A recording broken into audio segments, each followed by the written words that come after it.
Está começando agora o Conectando Mentes Curiosas. O podcast onde a transformação digital encontra o direito. No ar, mais um Conectando Mentes Curiosas, o seu podcast sobre tecnologia, inovação e direito. Aqui, direto do Web Summit, a gente tem mais um episódio falando sobre soluções para o departamento de RH. E como não podia deixar de ser, a minha parceira desse episódio é a nossa head de ESG, trabalhista e digital. Seja muito bem-vinda de volta ao podcast, Érica de Mello. Muito obrigada, Silvia, por mais essa oportunidade da gente gravar um conteúdo tão relevante aqui no Web Summit. Acho que quem já ouviu outros episódios aqui sabe o quanto eu gosto de coisas ligadas a pessoas, liderança, educação. Então, sem dar spoiler, mas já dando spoiler, é sobre isso que a gente vai falar nesse episódio. Então, deixa eu apresentar meus convidados deste episódio. O meu primeiro convidado é um empreendedor da educação desde seus 15 anos. E depois de uma experiência pessoal, ele resolveu experimentar a rotina de ser funcionário. Ou seja, ele fez o caminho inverso de muita gente. Ele passou por essa experiência e agora está de volta ao empreendedorismo como sócio da Trilho. Seja muito bem-vindo ao podcast, Rafael Bertoni. Obrigado, Silvia. É um prazer estar aqui com vocês. Acho que eu já vou falar um pouquinho sobre a Trilho. A Trilho é uma HR Tech que ela nasceu com a função de, primeiro, formar as primeiras lideranças das empresas, olhando muito a questão dos millennials. A gente fez alguns estudos e olhou e percebeu que 60% dos millennials acredito que não estavam sendo desenvolvidos. Então a gente começou focando nisso. Ao longo do tempo, a gente começou a ver que esse gap estava em todos os níveis de liderança. Começamos a preparar para isso e para poder olhar como que a gente ia preparar esse líder, essa pessoa que está dentro da empresa, né? Então hoje em dia a gente atende desde a base da pirâmide até a alta liderança. A gente foi olhar no Fórum Econômico Mundial quais as competências que esse profissional precisaria ter para 2030, e a gente vem trabalhando dentro dessas competências para formar essas pessoas via plataforma digital. Então tá bom, a gente vai conversar mais um pouco sobre isso, mas deixa eu apresentar a minha segunda convidada de hoje, que ela tem uma carreira também super sólida dentro do RH. Ela começou na área de pesquisa, que é o coração de uma consultoria de recrutamento e seleção, certo? E hoje ela é sócia da FESA, que é um ecossistema de soluções de RH. Então seja muito bem-vinda, Thay Ugino. Obrigada, Silvia. Acho que contando um pouquinho para vocês, a FESA ela nasceu como uma consultoria de recrutamento e seleção, mas hoje ela vem se tornando um ecossistema de soluções de RH, então buscando soluções que possam atender o cliente em toda a sua jornada de recursos humanos. São soluções offline, como recrutamento e seleção, desenvolvimento, né, assessment, como também as soluções online. E por isso a gente decidiu fazer esse investimento na Trilho, porque a gente acredita que o digital, ao invés dele trabalhar a falta de personalização, a massificação, é o contrário. Quanto mais informação a gente tem, quanto mais possibilidade de alcance o digital traz, mais humano o processo né? E mais cuidadoso com cada um dos indivíduos, cada um dos colaboradores. Então foi essa a razão que a gente fez esse investimento nessa startup. Gente, eu preciso fazer um complemento aqui. Primeiro eu quero agradecer, agora que eu não podia dar spoiler antes, mas eu quero agradecer o Rafael e a Thay por estarem aqui. Né, eu conheço a FESA há algum tempo, né? E a Thay, tive a felicidade da gente ter em comum uma pessoa muito especial. Verdade. A quem eu quero até fazer uma homenagem nesse episódio, porque estarmos juntas aqui, eu tenho certeza que seria motivo de orgulho para alguém Com muito certeza. especial, que foi nosso mentor profissional e de vida em muitos momentos, que é o Jeffrey Abrahams, e que nos deixou há um ano atrás, né? Então, quero fazer essa homenagem pública aqui a alguém muito especial. Mas eu preciso acrescentar, falando de mulheres e de liderança feminina e de carreiras de sucesso, que ela é mãe de gêmeos. Eu preciso falar sobre isso, porque não é simples no mercado de trabalho e sendo sócia de uma empresa e tendo evoluído numa carreira, ser mãe de gêmeas, né? De fato, eu acho que ser mãe já é um ponto, né? Acho que que traz muito desenvolvimento. Agora, Sem ser mãe de dúvida. gêmeos, eu falo que foi como se fosse um MBA. Você foi direto pro MBA, né? Direto, com certeza. Muito bom. Então, já apresentações feitas, vamos aprofundar um pouquinho de como funciona a Trilho. Conta um pouco mais de como nasceu, como funciona, para quem é, enfim. Legal, a Trilho, a gente tem uma preocupação muito grande, porque como a Thay falou de personalização, de olhar para isso aí, Se você pegar os conteúdos hoje que as pessoas precisam estudar, a internet tem muito desse conteúdo, mas tem muito problema da curadoria e da validade desse conteúdo. Putz, isso é atual, esse conteúdo faz sentido para o público.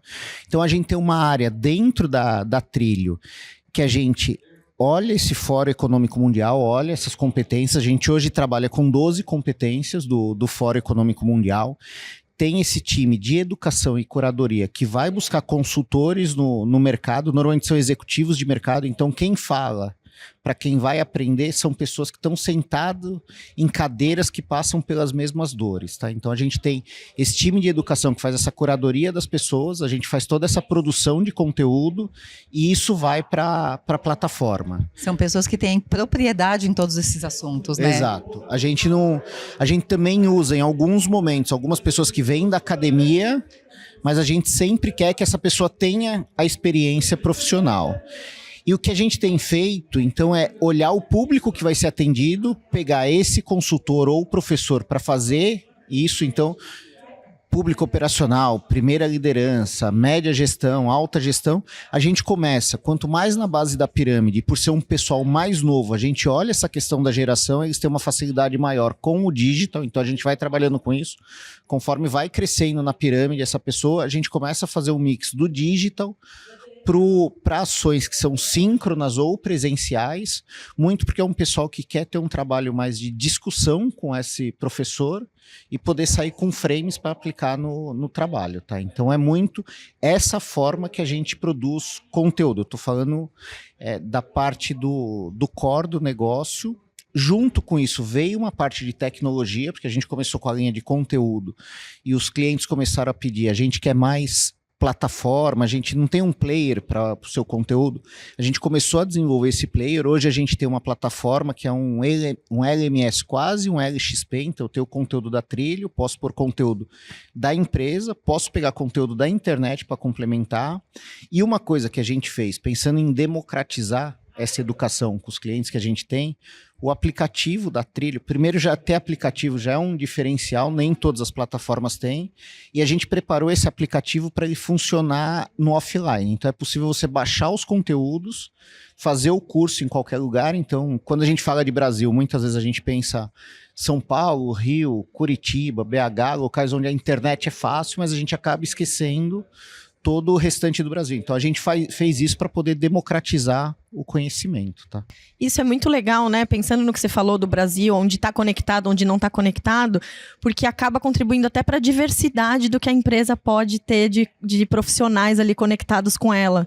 Porque hoje a dificuldade de você fazer a capacitação de uma liderança ou da operação à distância, né? Você acabou caindo em coisas muito padronizadas e que não vão atender às especificidades que você precisa no seu negócio e para aquele profissional, ou a pessoa simplesmente não vai ter acesso, porque ela não tem acesso a toda a tecnologia que precisaria. Então, a diversidade fica mais pobre.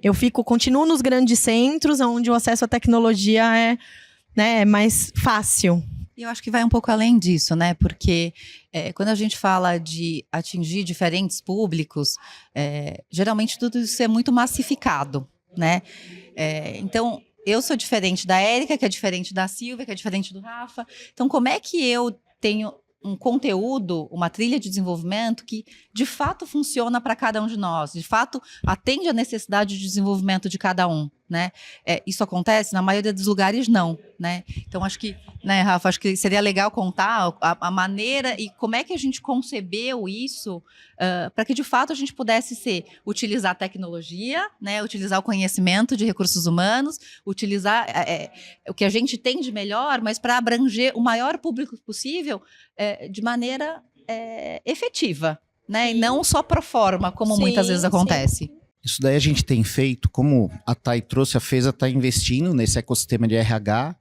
Uma das startups que tem no ecossistema também, ela chama Visio, e ela tem um teste psicométrico que é o Visualize.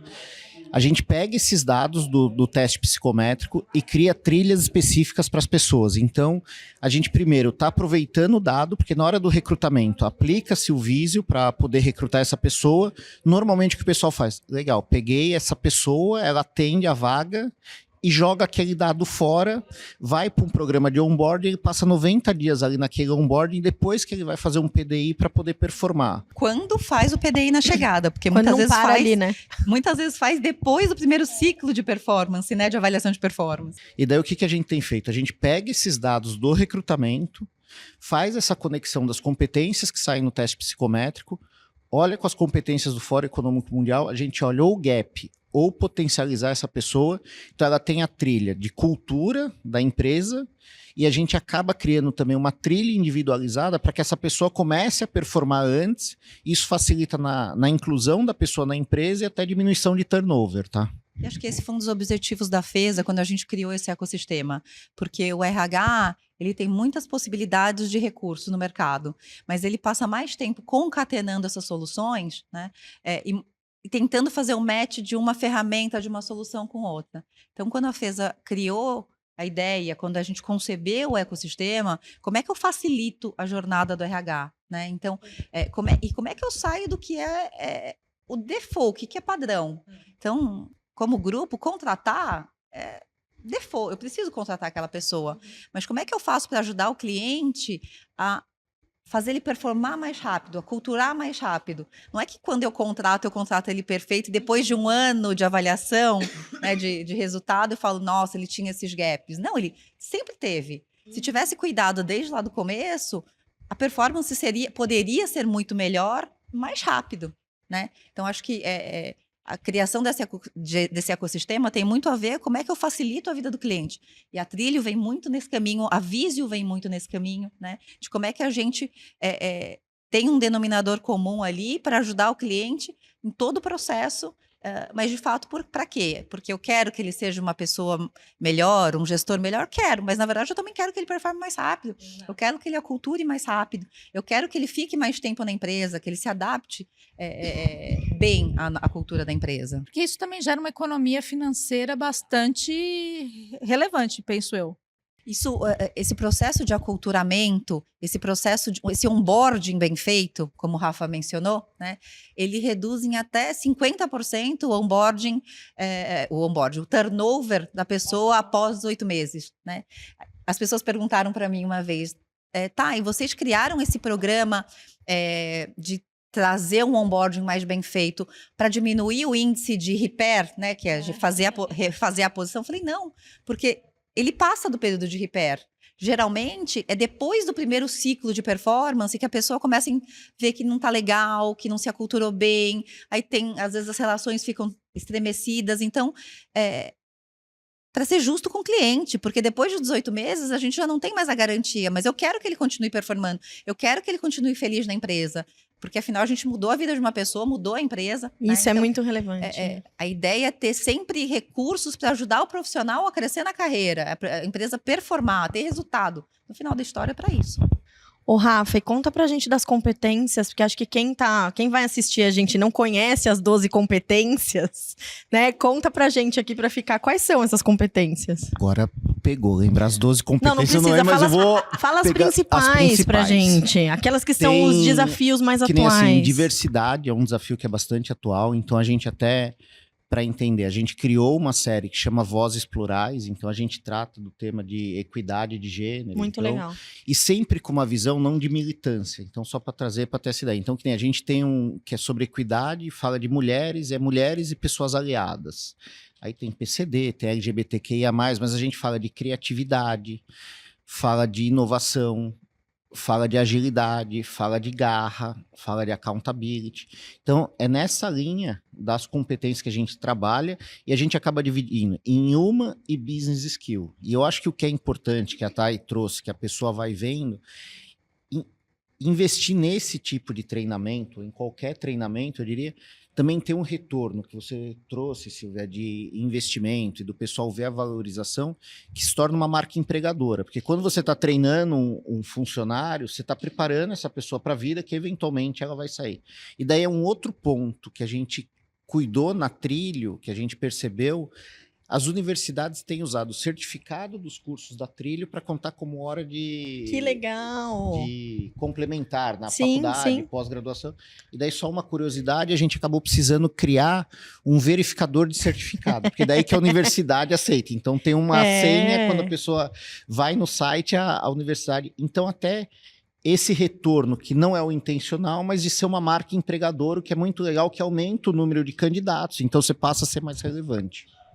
E, na verdade, a gente está falando que muito dos temas desenvolvidos na Trilho são temas que não são trabalhados no dia a dia das universidades, né? São muitas coisas que são muitos temas mesmo, muitos assuntos que não são discutidos, que as pessoas vão aprender no mundo corporativo.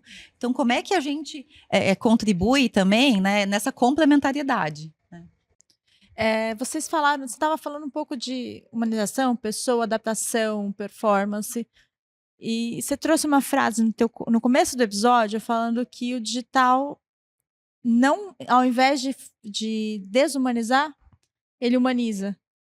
Como é que você usa a questão dos dados para humanizar as soluções que vocês entregam? De uma forma muito simples. Assim, a gente tem tanta informação sobre aquela pessoa, a gente tem tanta informação sobre a cultura da empresa, a gente tem tantas informações que quando a gente faz uma análise daquilo, eu vou, por exemplo, em vez de vou dar um exemplo de uma posição, por exemplo. Em vez de desenvolver um programa de treinamento, de desenvolvimento para um nível gerencial inteiro, somos todos diferentes, temos necessidades diferentes, temos histórias de vida diferentes, temos experiências profissionais diferentes. A gente precisa desenvolver a mesma coisa?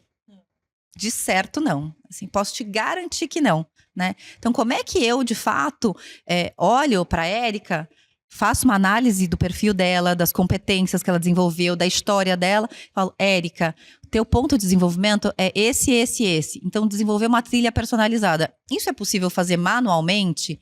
É super possível. Mas quando a gente fala de uma empresa, eu preciso ter isso de uma forma mais estruturada. E aí a história de que todas as informações, todos os dados que eu tenho da Érica estão numa estrutura nossa e que a gente pode fazer uma análise digitalmente e desenhar uma trilha para cada um, né? Então, isso trabalha engajamento, isso trabalha marca empregadora, isso trabalha, de fato, o desenvolvimento das lideranças, sim, né? E, de fato, assim, performance. Porque se eu desenvolvo o que eu tenho de gap, ou eu potencializo algum ponto que eu já tenho bem, a chance de eu performar melhor e mais rápido é muito maior. Porque eu tenho consciência disso. A gente brinca, né? O treinamento, ele me faz... Só participar do treinamento, ou só executar, né? Me faz ter esse desenvolvimento? Não, mas a autoconsciência daquilo, né? Ter consciência daquele ponto de desenvolvimento. Saber algumas maneiras de trabalhar aquilo e exercitar isso, sim, faz você ter o desenvolvimento. Faz você se desenvolver naquela questão, né? Então, eu costumo brincar que todo o processo de assessment, de treinamento, ele vem muito para trazer o autoconhecimento. A gente brinca no grupo, né, que autoconhecimento é o novo inglês. Porque sim, é onde a gente pode, de fato, entender os nossos gaps, querer melhorar e, de fato, conseguir performar. Ou até saber se aquela vaga não é para você. Ah, com certeza. Isso, com certeza. Isso vem lá no começo, né? E até uma promoção, às vezes, né? Exato. Pra onde vai a carreira daquele profissional? Porque às vezes eu tô treinando o cara pra ser um líder e o cara não vai ser líder, ele é um especialista. A carreira dele vai pra outro lado. Ô, Érica, até trazendo o que você falou, foi muitas conversas que eu tive hoje aqui no Web Summit, inclusive. Que a gente fala de treinar muito as pessoas, treinar lideranças. Isso tá na fala da Trilho, foi como a gente nasceu. E muita gente veio falar pra mim assim, Rafa, eu crio um péssimo líder e perco um excelente analista. Então, até esse entendimento, se você está pronto, se é o momento, e mais ainda, se você quer ser líder. Isso. Então, porque forçar a barra não é bom para ninguém, né? Não, porque as empresas acabam tendo isso, porque a pessoa acaba virando líder, mas ela não está pronta, não tem como se desenvolver, ela passa a performar pior, daí a empresa tem que desligar aquela pessoa, porque não dá para voltar atrás. Então, por isso que quanto mais dado tiver, mais assertivo eu vou ser, mais eu vou cuidar da pessoa. Mais humano é você, mais verdadeiro com você mesmo, né? Porque às vezes você não... Todo mundo quer ser gerente. Nem todo mundo quer ser gerente, todo mundo quer ser presidente de empresa. Não quero ser presidente de empresa, né? Eu acho que, e também entendeu, eu acho que eu tive uma experiência pessoal muito traumática quando assumi liderança, porque eu era excelente executora daquele meu trabalho. A partir do momento que eu tinha que ensinar as pessoas a fazer o que eu fazia de uma maneira intuitiva, a minha vida virou um desespero. A verdade foi essa. Eu não tinha como transferir esta performance que eu fazia para outra pessoa, sendo que não era um processo, era uma coisa muito Não, e a outra pessoa não é você. Exato. É o que a Thay tá falando. Como Né? Você tem que entender o que a pessoa precisa. Performar Isso. com os mesmos resultados que eu, respeitando as individualidades. Eu acho que esse é o papel da liderança. Ele deixa de ser aquele cara técnico, de passar... Claro, o conhecimento importa, não é jogado fora, mas eu acho que agora você passa para uma outra conversa, onde a sua principal atribuição é fazer com que o outro performe tão bem quanto você. Na verdade, eu ia um pouco além. Quando você é um bom líder, você quer que o outro performe melhor que você. Exatamente. É sobre isso. É sobre isso, né? É sobre isso. Eu queria fazer uma provocação agora para te perguntar uma coisa. Você falou dos formatos, falou dos millennials, né? Que estão muito mais no mundo digital. E a gente tem explorado bastante isso no escritório, até do ponto de vista dessa coexistência geracional dentro das organizações. E também de uma mudança de perfil para essa geração TikTok, né? Que assim, eu tenho pouca paciência, eu tenho pouco tempo, conteúdos muito longos. O que tem sido levado até para pesquisa, a questão da profundidade. Como estaremos em profundidade desses profissionais daqui a algum tempo? E acho que por isso o trabalho de vocês, a proposta da trilha é tão perfeita, porque ela está trabalhando a base, a gente não está trabalhando, né? Ela está desde a base, ela está olhando para essa cadeia inteira e está preparando pessoas que serão os líderes do futuro. Os que já são líderes também, né? Mas quando a gente olha para isso, como é que vocês trataram isso? Eu sei que você já falou que vocês estão muito no digital nessa primeira etapa, mas como que é esse formato de conteúdo? Porque essa geração TikTok é isso, né? Assim, é outra coisa, tudo na velocidade 2, o áudio tem que ser rápido, o vídeo é rápido e eu não estou preocupado. Eu quero acelerar, eu quero passar o dedo assim, ó. E aí? Exato. O que a gente tem feito para isso, tá? Primeira coisa, é o tempo que as pessoas têm para isso. Daí tem um monte de estudo que fala que a gente consegue ter atenção de 5 a 7 minutos. E se alguém quiser comprovar, mede o tempo que tem o episódio entre um intervalo e outro da novela das 9 da Globo, você vai ver que dá entre 5 e 7 minutos. Então, é o tempo de atenção que a gente consegue, isso há muito tempo. A diferença é que hoje a gente tem, então a gente trabalha com microlearning, então sempre conteúdos pequenos, tá? Então, mesmo conteúdo sendo extenso, às vezes o curso, ele tem de duração 1 hora, 1h20. Se você pegar, fizer todas as atividades, o que tem ali, dá o equivalente a 5, 6 horas de conteúdo, mas o que a gente faz? A gente cria micropílulas, então com conteúdos que o tempo de consumo não vão exceder 5 minutos, e quando eu digo o tipo de... Porque daí eu tenho vídeo, eu tenho podcast, mas eu tenho infográfico, eu tenho e-book, eu tenho também um mix grande, tenho quiz ali no meio, e daí eu vou para formatos, e isso que foi uma coisa que a gente faz muito na trilha. A gente não briga com o que o mercado está fazendo, a gente acolhe o que o mercado está fazendo, porque hoje em dia, quem que é o concorrente da Trilho? Não é outra plataforma de educação. É o Netflix, é o TikTok, são essas redes sociais. Então, assim, o meu concorrente vai muito além de educação. Então, o que a gente faz? A gente acolhe isso e por trás disso daí tem uma metodologia. Então, o primeiro pilar que a gente olha é andragogia. Eu sei que todo mundo é adulto e que tem uma história. Segunda pilar que a gente usa é o 6Ds, que é uma metodologia que veio de fora, então que é desde a parte que está tudo em inglês, né? Cada um dos Ds, mas basicamente é desde entender o que eu preciso passar para as pessoas, quem que é o meu público, como que eu vou fazer, como que eu vou metrificar e como que eu vou disseminar isso daí. Aí é onde a gente começa a dividir do que tem e daí... Não sei se chega a ser polêmico, mas é uma coisa que a gente acolheu. É normal no treinamento a gente falar do 70, 20, 10. Então, 70% on the job, 20% troca entre os pares e 10% de teoria. A gente, na Trilho, trouxe também o construtivismo. Por quê? Porque é o que tem vindo na educação, na pedagogia. Então, para que eu brigar com um método que as pessoas estão acostumadas, o construtivismo basicamente eu vou aprender com o meu par, vou trocar com o meu par, vou construir o meu conhecimento e vou aplicar o meu conhecimento. Se eu pegar para 70, 20, 10, é um depara muito próximo. E o quarto pilar que a gente trabalha é um pilar, toda vez que a gente está trabalhando treinamento, é falar de futurismo, que as coisas não são constantes. Então, assim, putz, eu aprendi hoje, legal. Mas daqui a alguns anos, tenha certeza que isso não vai funcionar mais e você precisa Ou daqui sempre... 5 minutos, hoje em dia, ou daqui 5 minutos. E que você possa fazer isso. Então, são esses 4 pilares e a gente olha os formatos para poder atender esse público. Eu acho que daqui a gente já explorou bastante coisa. Vocês têm alguma coisa mais a complementar no nosso episódio? Você queria falar um pouquinho sobre... Não sei se você explorou todos os... Vocês têm algum case para compartilhar com a gente? Eu acho que é legal. Um case seria muito importante. Desse período, algum case bacana, assim, a gente aplicou... Eu sei que deve ter vários.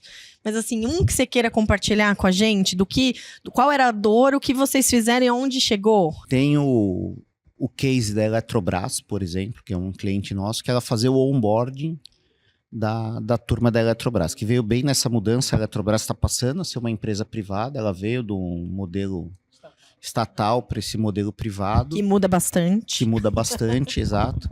E daí o desafio deles é isso, putz, a gente tem pessoas de todos os níveis, desde operacional até o público alto executivo. A gente precisa fazer o onboarding de todo mundo, porque está nascendo uma nova empresa, eles estão juntando, são 5 empresas em uma nova empresa. Então a gente partiu com esse desafio de fazer isso. Então, o que a gente fez? Primeiro, criou a trilha de cultura da Eletrobras, essa nova Eletrobras, como que isso está funcionando. Fomos para a nossa plataforma, junto com a plataforma que a Eletrobras já tinha também, para fazer essas trilhas por nível e por pessoa, para poder desenvolver essas pessoas. E daí, no meio do caminho, a vantagem de ser uma startup é que uma grande corporação, a brincadeira que o pessoal faz é um transatlântico. A gente é um jet ski, então dá para caminhar para isso. Agilidade, mobilidade. A gente percebeu que uma dor que tinha muito grande, a gente tem levado isso para outros clientes, é que tem uma parte do onboarding aí que a gente fala que as pessoas, não é que perdem tempo, não sei se é a melhor palavra, mas é investido muito tempo para falar de como que o trabalho técnico funciona, então falar de sistema, essa parte, falar de benefício, que normalmente a pessoa é um dia para isso e depois ela vai perguntar para o colega dela como faz.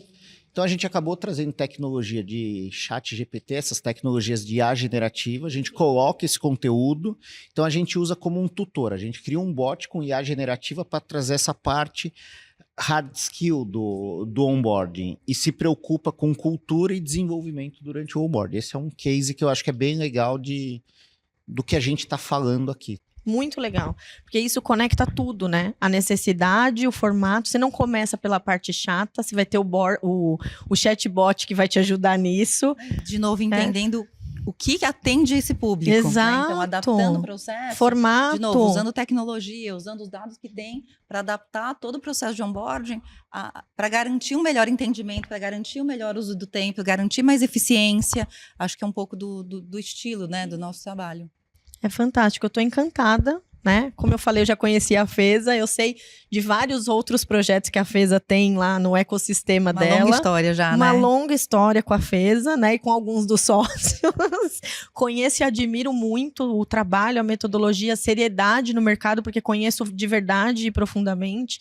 E acho que movimenta e causa um impacto social muito grande, né? Independente do recrutamento de um executivo, ou de preparar uma liderança, ou de outros projetos que eu sei que vocês têm, que vocês estão trabalhando outras bases, né, Thay? Acho que é bacana a gente falar sobre isso. A Feza está muito envolvida em outras questões sociais mesmo.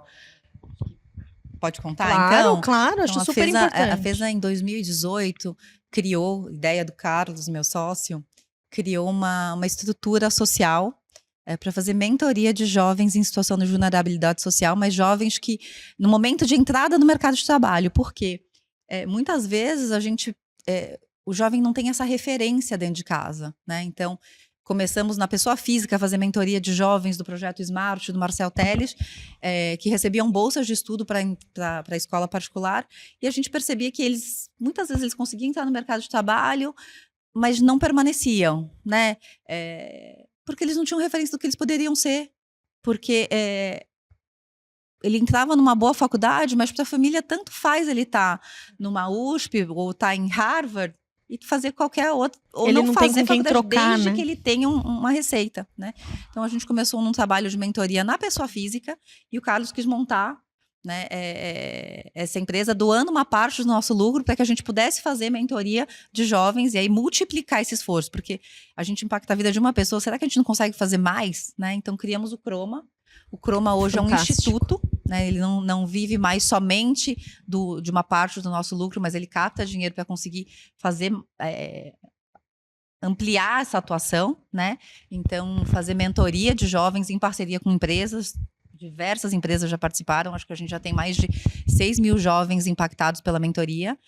E recentemente nós começamos também a parte de empregabilidade, né? Então, como é que esses jovens, depois que ele tem a mentoria, entendem que tem uma outra possibilidade de mercado, né, no mercado de trabalho, tem essas referências, como é que eu ajudo esse jovem a entrar no mercado de trabalho efetivamente? Hoje a gente não cobra essa parte, então a gente faz toda uma associação com as credenciadoras para que a gente possa colocar em programas de jovem aprendiz, às vezes em estágio, né?